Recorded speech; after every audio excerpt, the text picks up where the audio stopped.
আসসালামু আলাইকুম রহমতুল্লাহি ওয়াবারাকাতুহু। প্রিয় দর্শক, এই মুহূর্তে টিভি সেটের সামনে দেশে কিংবা দেশের বাইরে যে যেখান থেকে যে মাধ্যমে আপনাদের প্রিয় চ্যানেল 24-এর রমাদান মাসব্যাপী বিশেষ আয়োজন বিআরবি নিবেদিত ইসলাম ও সুন্দর জীবন অনুষ্ঠানটি দেখছেন, আপনাদের সকলকে স্বাগত জানাই, powered by BRB hospitals limited.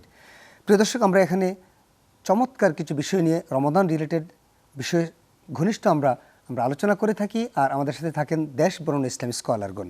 আজকে আমাদের আলোচনার বিষয় হলো সাওয়াবের বসন্তকাল রমাদান। সুবহানাল্লাহি বিহামদিহি।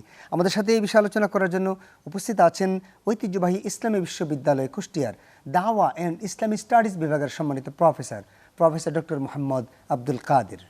আসসালামু আলাইকুম রহমতুল্লাহ। ওয়ালাইকুম আসসালাম রহমতুল্লাহ। স্যার ভালো আছেন? আলহামদুলিল্লাহ। আলহামদুলিল্লাহ।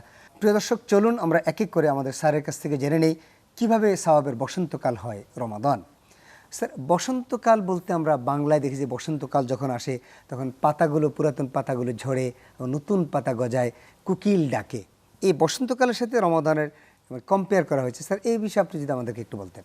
জি, আলহামদুলিল্লাহ, ওয়াসসালাতু ওয়াসসালামু আলা রাসূলিল্লাহ ওয়া বা'দ। খুবই চমৎকার একটা টপিক। আসলে বসন্তকালে যেমনভাবে পুরাতন পাতা ঝরে নতুন পাতা গজায়, তদ্রূপ রমজান মাসে একজন মুমিন রমজানের রোজাগুলো পালনের মাধ্যমে তার পূর্বতন যে সমস্ত অপরাধ গুনাহ আছে সেগুলো তার ঝরে যাবে, আবার নতুন করে সে অনেক সওয়াবের ভাগীদার হবে এবং তার সওয়াবের পাল্লা অনেক বেশি ভারী হবে। এই জন্য এটার সাথে ওইটার খুবই চমৎকার একটা সুসম্পর্ক আছে বলে আমরা বুঝতে পারি। তো আসলে রমজান মাস এটা একটা আরবি শব্দ, আপনারা জানেন। তো আরবি রমজান শব্দের থেকে আসছে, অর্থাৎ জ্বালিয়ে দেয়া, ছাইবস্য করে দেয়া। রমজান মানুষের গুনাহকে জ্বালিয়ে ছাইবস্য করে দেয়, এই জন্যই রমজানকে রমজান বলা হয়। রাসূলুল্লাহ সাল্লাল্লাহু আলাইহি ওয়াসাল্লাম বলছেন, মান কামা রমাদান ঈমানান ওয়া ইহতিসাবান গুফিরা লাহু মা তাকাদ্দামা মিন যামবি। যদি কোনো ব্যক্তি রমজানের রোজা রাখে ঈমান এবং ইহতিসাবের সাথে, ইহতিসাব মানে যে আমি অভুক্ত আছি, শুধু এটা না, অভুক্ত আছি কেন, আল্লাহর একটা ফরজ পালন করছি। সুতরাং আল্লাহর এই সীমানার বাহিরে আমি যেমন ইফতার করছি না, সাহারি গ্রহণ করছি না, আমি অন্য কোনো অন্যায় কাজ করছি না, তদ্রূপ বাকি 11টি মাসও আমাকে সেভাবে চলতে হবে। এই ইহতিসাব, এই অনুভূতি, এই ফিলিং নিয়ে যদি কোনো ব্যক্তি রমজানের রোজাকে পালন করে, তাহলে সে ব্যক্তি ওই বসন্তকালের মতোই অনেক অফুরন্ত সওয়াবের অধিকারী হতে পারবে এবং তার জীবনের সমস্ত গুনাহ আল্লাহ রাব্বুল আলামিন ক্ষমা করে দিবেন। আর দ্বিতীয়ত আল্লাহ রাব্বুল আলামিন বলছেন রাসূলুল্লাহ সাল্লাল্লাহু আলাইহি ওয়াসাল্লামের মাধ্যমে যে কুল্লু আমালু ইবনে আদামা আশরিন ইলা আমসালিহা ইলা 700 দাইফ ইল্লা সাওম ফাইন্নাহু লি ওয়া আনা আযযিবি। যে আল্লাহ রাব্বুল আলামিন প্রত্যেক আমলের প্রতিদান দিয়ে থাকেন 10 থেকে 700 গুণ পর্যন্ত, কিন্তু একমাত্র রোজা বাদে। আর রোজার প্রতিদান একমাত্র আল্লাহ বলছেন আমি নিজেই রোজার প্রতিদান। আমি এটা কোনো সংখ্যা দিয়ে কোনো কিছু দিয়ে আমি এটা ব্যাখ্যা করবো না, বরং এটা হচ্ছে আমি নিজেই এই রোজার প্রতিদান। অন্য হাদিসে আসছে আয় উজ্জাবি, অর্থাৎ আমি নিজেই রোজার প্রতিদান, আমি নিজে দেব, অথবা নিজেই আমি সরাসরি অর্থাৎ আমি নিজে এটা প্রতিদান দেব। সুতরাং আমরা এখানে দেখতে পাই যে এটা আসলে বসন্তকাল সওয়াবের, স্বয়ং আল্লাহ রাব্বুল আলামিনকে পাওয়া বা আল্লাহর পক্ষ থেকে একটা প্রতিদান গ্রহণ করা। তিনি কি দিবেন, নিশ্চয়ই অনেক বিশাল কিছু দিবেন, এটা মনে করা এবং এটাকে সামনে নিয়ে এই অফারকে আমরা যথাযথভাবে যদি কাজে লাগাতে পারি, তাহলে এটা আমাদের জন্য ইবাদতের আসলে বিশাল আকারে এটা বসন্তকালই হবে। সারা বছর ব্যাপী আমি ইবাদত করতে পারি, কিন্তু এই রমজানে ইবাদতের যেহেতু সওয়াব অনেক বেশি বলা হয়েছে, তেলাওয়াতের সওয়াব অনেক বেশি, নফল নামাজের সওয়াব বেশি, 700 গুণ পর্যন্ত।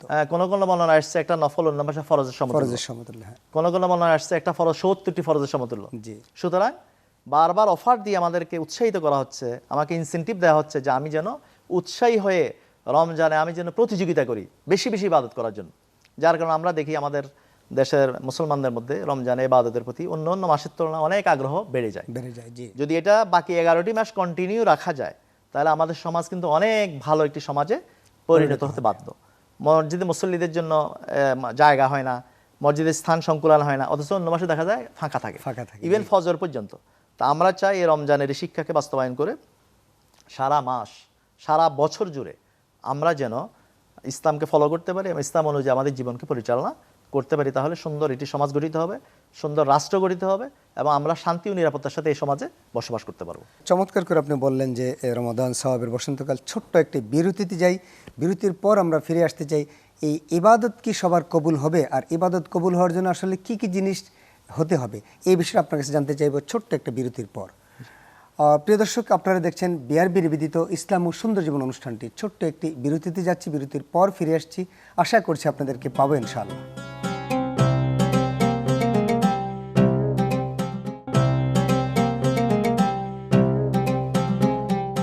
আসসালামু আলাইকুম রহমতুল্লাহি ওবরাকাতুহু। প্রিয় দর্শক, বিরতির পর আপনাদেরকে আবারও স্বাগত জানাই বিআরবি নিবেদিত ইসলাম ও সুন্দর জীবন অনুষ্ঠানে powered by BRB hospitals limited. আমরা আলোচনা করছি সওয়াবের বসন্তকাল রমাদান। আমাদের সাথে আছেন professor doctor Mohammad Abdul Kader. Sir, এবারে আপনার কাছে যে প্রশ্নটা রাখতে চাই, এই বসন্তকাল রমাদান সওয়াবের, এই সওয়াব পেতে হলে একজন ইমানদারকে কি কি কাজ করতে হবে? সওয়াব পেতে হলে যেটা করা দরকার সেটা হচ্ছে আপনার ইবাদতটা যথাযথ প্রক্রিয়া করতে হবে। ইবাদত মানে কি? ইবাদত হচ্ছে আত্মসমর্পণ করা, ইমতিসালু আওয়ামিরিল্লাহ ওয়া ইজতিনাবুন নাওয়াহি। আল্লাহ যেভাবে আদেশ মাবুদের করেছেন, হুকুম পালন করা। আল্লাহ যেভাবে আদেশ করেছে সেভাবে এটাকে পালন করা। আদেশটা আল্লাহ করেছেন, কিন্তু আদেশটা ফলো করছেন কে? রাসূলুল্লাহ সাল্লাল্লাহু আলাইহি ওয়াসাল্লাম। তার দেখানো পদ্ধতিতে আমাকে সেটা ফলো করতে হবে। মানে কমান্ড হলো আল্লাহর, তরিকা হলো রাসূলুল্লাহ সাল্লাল্লাহু আলাইহি ওয়াসাল্লামের, এটা হচ্ছে পদ্ধতি। দ্বিতীয় হচ্ছে, অর্থাৎ পদ্ধতিটাও আমাকে ফরজ, এটাও ফলো করতে হবে। দ্বিতীয় হচ্ছে, আমরা যে ইবাদতবন্দি করি সেখানে আমাদের হালাল রিজিক অন্বেষণ করি কিনা, আমি যে খাদ্য খাবার গ্রহণ করছি এটা হালাল কিনা। হালাল ফুড হলে হবে না, আমি যে অর্থ উপার্জন করছি অর্থটা হালাল কিনা। অর্থ যদি হালাল হয় তাহলে ইবাদত কবুল হবে, আদারওয়াইজ ইবাদত কবুল হবে না। রাসূলুল্লাহ সাল্লাল্লাহু হাদিসে বলেন, লা ইয়াদখুলুল জান্নাতা লাহমুন সুহিতা বিল হারাম। হারাম খাদ্য দ্বারা পুষ্ট কোনো বডি জান্নাতে যাবে না। আর দোয়া কবুলের পূর্ব শর্ত হচ্ছে খাদ্য খাবার হালাল হওয়া। সুতরাং দোয়া একটা ইবাদত, তদ্রূপ ইবাদতও আল্লাহ রাব্বুল আলামিন যেটা আমাদের নির্ধারিত করেছেন সেটাও আল্লাহর কাছে গ্রহণযোগ্য হতে হবে। গ্রহণযোগ্য হলেই প্রতিদান পাওয়া যাবে, আর গ্রহণযোগ্য যদি না হয় সেটা প্রতিদান পাওয়া যাবে না। দ্বিতীয় হচ্ছে নিয়তের বিশুদ্ধতা। অতএব রমজানে আমরা নিয়তকে পরিশুদ্ধ করতে হবে, যে আমরা একমাত্র আল্লাহর উদ্দেশ্যে রোজা রাখছি। আমি কারো কাছে গল্প করার জন্য 30 রোজা রাখছি, বিষয়টা এমন নয়। আল্লাহর সন্তুষ্টির উদ্দেশ্যে আমি করছি। আল্লাহ আদেশ করেছেন, কুতিবা আলাইকুমুস সিয়াম কামা কুতিবা আলাল লাযিনা মিন কাবলিকুম। সুতরাং আমি সে আদেশ পালনের জন্য রোজা রাখছি। তৃতীয় যে কাজটি আমাদের করণীয় সেটা হচ্ছে, রোজা রেখে রোজা যে সমস্ত ফারায়েজগুলো, যে সমস্ত বিষয় আল্লাহ রাব্বুল আলামিন ফলো করার জন্য আমাদেরকে বলেছেন সেটা যেন আমি ফলো করতে পারি। এবং রোজার কারণে আমার পক্ষ থেকে, আমার মনের থেকে যে সমস্ত কালিমা, যে সমস্ত প্রবৃত্তির অনুসরণ, যে সমস্ত খারাপ গুণাবলী দূর করা দরকার সেগুলো যদি আমি দূর করতে পারি তাহলে রমজান আমার জন্য অর্থবহ হবে এবং এর জন্য সওয়াব আমরা প্রাপ্ত হব। আদারওয়াইজ রমজান আসবে যাবে, আমি সেভাবে সওয়াব অর্জন করতে পারবো। তাহলে আপনি স্যার হালাল রিজিকের কথা বলছেন, হালাল রিজিক লাগবে। হালাল রিজিক করলাম, তারপর আমি হালাল খাইলাম, ইবাদত করলাম, তারপর কি দোয়া কবুল হয়ে যাবে? তরিকা আমি কোথায় মানে আমি হালাল রিজিক অর্জন করতে পারবো, এটা ব্যয়ও কিন্তু হালাল ভাবে করতে হবে। অবশ্যই ব্যয় হালাল পন্থায় করতে হবে, অন্য পন্থায় করা যাবে না। যে পথে উপার্জন হবে ব্যয়টাও সেই পথে হবে। কারণ হাদিসে আসছে, রাসূলুল্লাহ সাল্লাল্লাহু আলাইহি ওয়াসাল্লাম বলছেন যে এই বিষয়ে জিজ্ঞাসা করা হবে, মিন আইনা ইকতাসাবাহু ওয়া ফিমা আনফাকাহু। তুমি কোন পথে আয় করেছো এবং কোন পথে ব্যয় করেছো। এই জবাব দেয়া ব্যতীত কোনো ব্যক্তি আল্লাহর। আমরা অনেকেই দেখে থাকি সরকারি বেসরকারি অনেক অফিসগুলোতে, যে এখন রমাদান চলতেছে, এখন কোনো ফাইল চলবে না, আর ফাইল চললে আপনি ইফতারের পরে আপনি আমাদের সাথে যোগাযোগ করেন। এটা হচ্ছে আমাদের সমাজের আসলে একটা চিত্র, যে এটা তাকওয়ার খেলাপার সাংঘাতিক।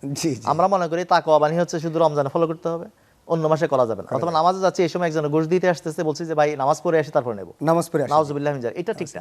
তাকওয়া মানে হচ্ছে আল্লাহকে ভয় করা, প্রকাশ্যে অপ্রকাশ্যে সর্বাবস্থায় আল্লাহর বিধানগুলো পালন করা। সুতরাং আমাদেরকে তাকওয়া অর্জন করতে হবে। রমজানের অন্যতম একটি গুরুত্বপূর্ণ শিক্ষা হচ্ছে তাকওয়া অর্জন করা। এই তাকওয়ার মাধ্যমে আমরা আমাদের সমাজকে পরিবর্তন করতে পারি। জাযাকাল্লাহ খায়ের স্যার, আপনাকে এই অনুষ্ঠানে আমরা পেয়েছি, আমরা আনন্দিত এবং আল্লাহর কাছে শুকরিয়া আদায় করছি। প্রিয় দর্শক, আপনারা দেখছেন বিআরবি নিবেদিত ইসলাম ও সুন্দর জীবন অনুষ্ঠান powered by BRB hospitals limited. আমরা চেষ্টা করেছি সওয়াব কীভাবে অর্জন করা যায়, কীভাবে বসন্তকাল হয়, এবং আমরাই বা কীভাবে কোন প্রক্রিয়ায় আল্লাহর কাছে সেই সওয়াব পাবো। আমাদের সম্মানিত মেহমান বলেছেন, আসুন না আমরা হালাল রিজিক ভক্ষণ করি, এই পেটের মধ্যে হারাম না ঢুকাই, ছেলে সন্তান স্ত্রীদেরকে হারাম পথে না চলি। আসুন না আমরা হালাল রিজিক অর্জন করি, আল্লাহর কাছে বলি, আল্লাহ তুমি আমাদেরকে হালাল রিজিক অর্জন করার তৌফিক দাও। হালাল রিজিকের মধ্যে বারাকা রয়েছে, একবার দেখুন যে আপনি হালাল রিজিকের মধ্যে কত বারাকা পাবেন। আর যারা হারাম উপার্জন করেন তাকে টাকা দিতে হয় সিঙ্গাপুরে গিয়ে, হোটেলে গিয়ে, সিঙ্গাপুরের হসপিটালে গিয়ে, থাইল্যান্ডের হসপিটালগুলিতে গিয়ে, অন্যান্য হসপিটালগুলিতে গিয়ে আপনি অসুস্থতা শেষ হয় না, আপনার অশান্তি শেষ হয় না, আপনার প্রশান্ত আত্মা আপনাকে সাপোর্ট করে না, আপনি খেতে পারেন না। আল্লাহ আমাদেরকে তৌফিক দান করেন, আমরা যেন হারাম দিকে না যাই, হারাম উপার্জন যেন আমরা যেন আমাদের ঘরে না নিয়ে আসি, পেটে না ঢুকাই। এই হোক আমাদের অঙ্গীকারী প্রত্যাশায়। আসসালামু আলাইকুম ওয়া রাহমাতুল্লাহি ওয়া বারাকাতুহু।